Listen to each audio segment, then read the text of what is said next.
Hello everyone, welcome to the Trash Talk channel. I'm recording this before the 2 p.m. Pacific time start, so don't hold me accountable if anything happens after these games start. We got the Clippers and the Nuggets starting in 20 minutes, but this is going to be the week 2 preview show. Before I get into previewing ads that I like for the week and the schedule, I want to show you guys an awesome tool that I came across. It's called Wizard, WZRD extension on, it's used on Chrome, and it actually extends through the Yahoo desktop and laptop. So you can't use it on your phone, but for desktop and laptop, if you're playing in Yahoo or ESPN, this tool is awesome. So let me show you some things that it can do. We're going to show you my 20 team league team. Just real quick, you can see you got this WZRD icon over here, and it shows you how many games left each of your players has for the week. So that's a pretty cool feature. But probably the best feature is if I click on my matchup, it's going to show me what my projection is for the rest of the week. And it's using projected stats. I'm not exactly sure where the projections are from. I think they might be from Basketball Monster, but they eventually they'll update to show you projections based on how the players have done throughout the season. It takes a while, obviously, for the stats to average out, but once we get those, this will be a little more accurate. So this shows me, my team has 25 turnovers this week, but it's showing me that I'm going to end up with 44. And then I can go down here and I can click and change out. So maybe Trace Jackson Davis doesn't actually fit in my lineup, so I can go here and click 0, and then it changes the projections based on that. So this tool is pretty awesome. It's kind of like projections built in. And then if I go to my league, this is going to show me, this isn't my team, but it doesn't really matter. So this is how my team would be doing against all other teams. Let's see how my team would be doing. Yeah, so that is the Wizard extension. I'm going to have a promo for you guys, 15% off if you use TTC, Trash Talk Channel. That's TTC. You get 15% off Wizard for the season. I think it's $9.99, so it's already pretty cheap, but you get a nice little bump off of there. And guys, this tool is awesome, so go ahead and go use it.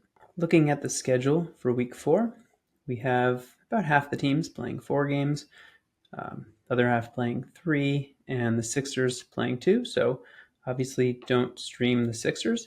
We've got Monday, Wednesday, Friday, Saturday as pretty full days, just 9 on Friday instead of 10. Usually 10 is full, but pretty close. So that means that you're looking for teams that are playing on Tuesday and or Thursday. And what I like to do is what teams are playing Tuesday and or Thursday and are playing, some of the easier teams.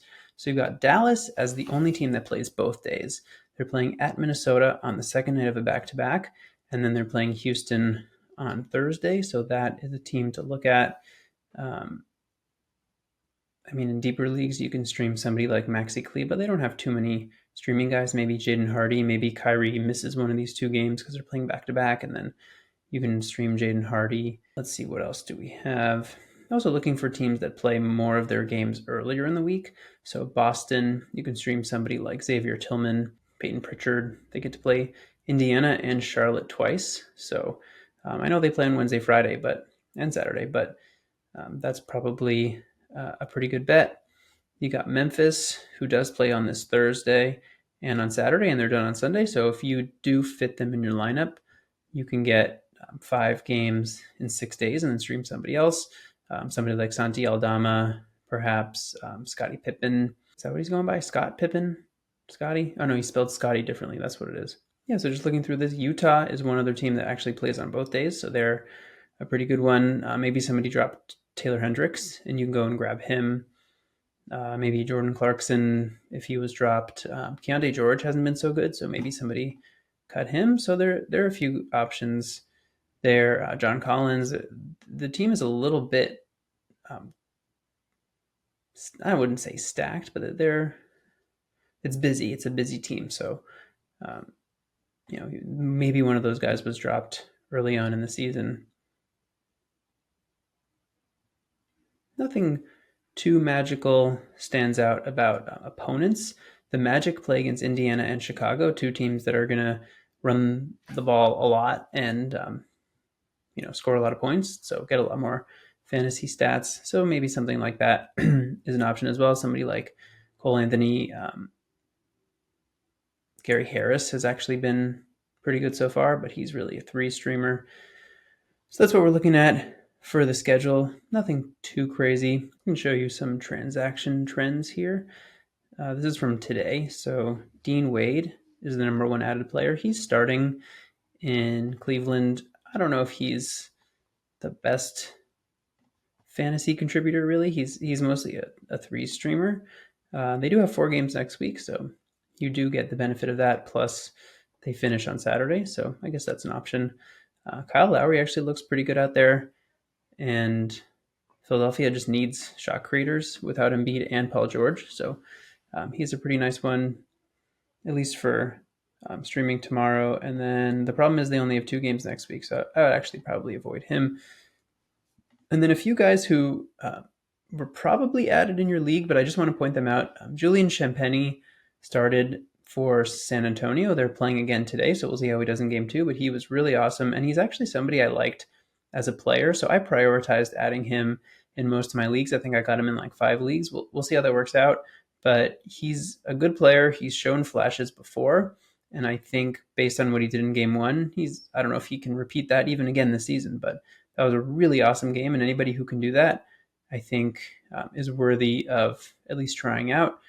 Jordan Hawkins and Yves Missi on New Orleans. New Orleans is already dealing with a lot of injuries, and now DeJounte Murray's out for a while, so I think Hawkins is just a massive upside play. I've seen some analysts say the opposite. I disagree. I think he's a really good player. He's a really, really good shooter, and he fits exactly what they need.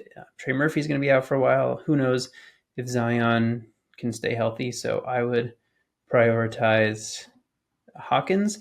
Missy a little bit less so, but anytime you can get somebody who's getting blocks and boards off the bench, I think that's a good option. And then Tumani Kamara, kind of the same thing. He's starting ahead of Scoot in Portland. Portland's bad, but he is getting minutes, and he is producing, or at least he produced in 1 game, not in game 2 as much, but 25 minutes, 30 minutes. He's getting the defensive stats, rebounds, a couple of assists. He's not going to blow you away, but he's only 6% rostered. I think he's actually available in some of my leagues. But yeah, Yves Missi, rookie center. He has 5 block shots in 2 games. Also getting some boards, not getting a lot of minutes, but it's his first 2 games. So I would take the plunge. Only 15% rostered, not available in any of my leagues. That's misleading because this league hasn't drafted yet. All right, guys, this was a quick one. Just wanted to get that weekly preview out for you. Please don't forget to like and subscribe. I'm going to try to bring you these weekly previews every week. Some weeks I might not be able to make it work, but I'm doing the best I can here. And I hope you guys enjoyed. Let me know down in the comments if you made it to the end. If there's anything else you'd like to see in a weekly preview, or if I'm missing anything that I forgot about from last year. All right, guys, Trash Talk out.